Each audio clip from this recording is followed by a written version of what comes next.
Private Diary of Lee Botts. Friday, December 22nd. Dear Mr. Pretend Henshaw, this is a diary. I would keep it, not mail it. If I eat my lunch on the way to school, I get hungry in the afternoon.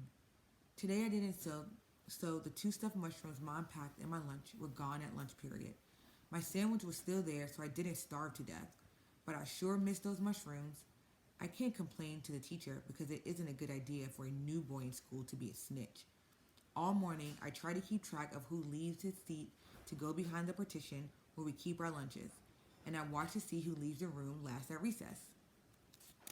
I haven't caught anybody chewing, but Miss Martinez is always telling me to face the front of the room. Anyway, the classroom door is usually open. Anybody could sneak in if we were all facing front and Miss Martinez was writing on the blackboard. Hey, I just had an idea.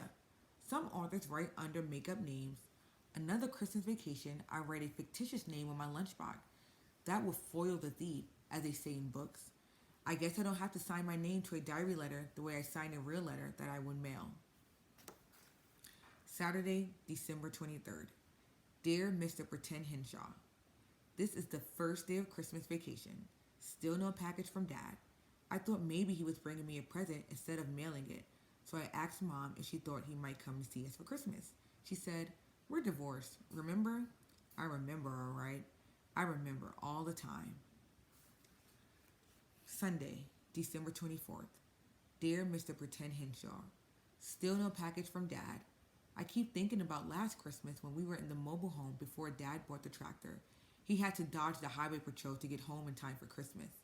Mom cooked a turkey and a nice dinner. We had a Christmas tree about 2 feet high because there wasn't room for a big one. At dinner, Dad remarked that when he was driving along, he often saw one shoe lying on the highway.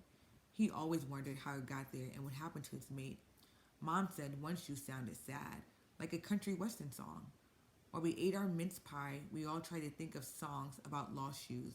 I'll never forget them. Mine was worse. Driving with a heavy load, I saw a shoe upon a road, squashed like a toad. Dad came up with, I saw a shoe, wet with the dew, on Highway 2. It made me blue. What will I do? Mom's song really made us laugh. It was the best. A lonesome hiker was unlucky to lose his boot near Truckee. He hitched a ride with 1 foot damp down the road to Angel's Camp. Dumb songs, but we had a lot of fun.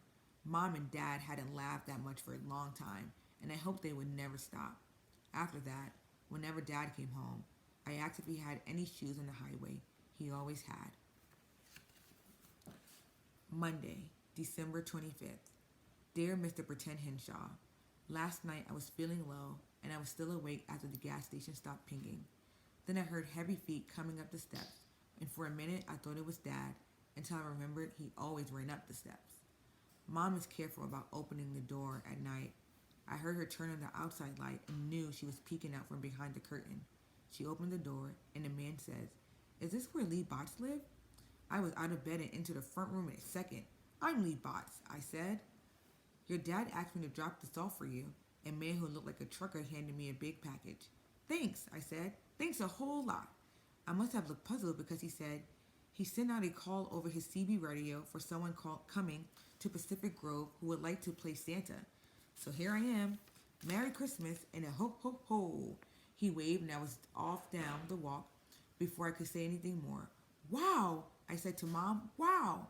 She just stood there in her robe smiling while I began to tear off the paper even if it wasn't Christmas morning. Dad had sent what I always wanted, a quilted down jacket with a lot of pockets and a hood that zips into a collar. I tried it on over my pajamas. It was the right size and felt great.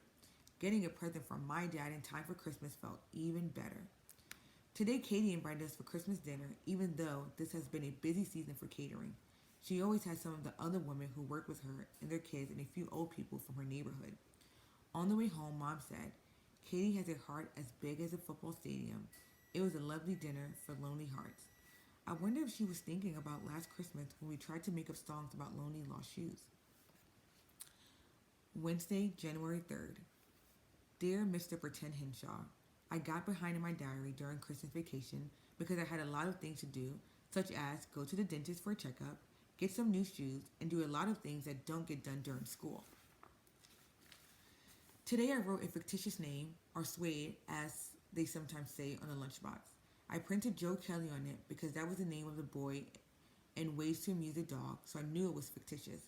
I guess I fooled the thief because nobody stole the water chestnuts and chicken livers wrapped in bacon that Katie broiled just for me. They are good even when they are cold. I hope the thief drooled when he watched me eat them. Monday, January 8th. Dear Mr. Pretend Henshaw, Dad phoned me from Hermiston, Oregon. I just looked at my book of road maps and saw where it is, up there by the Columbia River. He said he was waiting for a load of potatoes. I could hear a jukebox and a bunch of men talking. I asked about Bandit, and he said Bandit was fine, a great listener on a long haul, even though he doesn't have much to say. I asked Dad if I could ride with him sometime next summer when school is out, and he said he'll see. I hate answers like that. Anyway, he said he was sending the support check and he was sorry he forgot and he hoped I liked the jacket.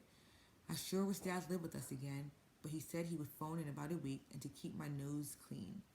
He had to go to make sure the potatoes were loaded so they wouldn't shift around curves. This has been a good day. My lunch was safe again. Mr. Friendly is so funny. Lots of kids are having their teeth straightened, so when they eat lunch, they take out their retainers and wrap them in paper napkins while they eat because nobody wants to look at a spitty retainer. Sometimes they forget and throw the napkin with the retainer into the garbage. Then they have to hunt through the cans of gooey garbage until they find the retainers because retainers cost a lot of money and parents get mad if they get lost. Mr. Friendly always stands by the garbage cans to make sure kids who buy school lunches put their forks and spoon on a tray and not in the garbage. Whenever someone who wears a retainer scrapes his plate, Mr. Friendly says, "Look out, don't lose your false teeth. This has cut down on lost retainers." Mom says I take after Dad in one thing. My teeth are nice and straight, which is a big saving right there. Tuesday, January 9th. Dear Mr. Pretend Henshaw, my little cheesecake was missing at lunchtime, which made me mad. I guess somebody noticed Joe Kelly's lunch was really mine. When I went to throw my lunch bag in the garbage, Mr. Friendly said, "Cheer up, Lee, or you'll trip over your lower lip." I said, "How would you feel if somebody was always stealing the good stuff from your lunch?" He said, "What you need is a burglar alarm." A burglar alarm on a lunch bag? I had to laugh at that, but I still wanted my cheesecake. Dad should be phoning any day now. When I said that at supper, chili out of a can, Mom said for me not to get my hopes up. But I know Dad will remember this time. Mom never really says much about Dad. And when I ask why she divorced him, all she says is, it takes two people to get a divorce. I guess she means the same way it takes two people to have a fight. Tomorrow I'm going to wrap my lunchbox in a lot of scotch tape so nobody can sneak anything out of it. Wednesday, January 10th. Dear Mr. Pretend Henshaw, it's funny how somebody says something and you can't forget it. I keep thinking about Mr. Friendly saying I needed a burglar alarm on my lunchbox. How could anybody put a burglar alarm on a paper bag?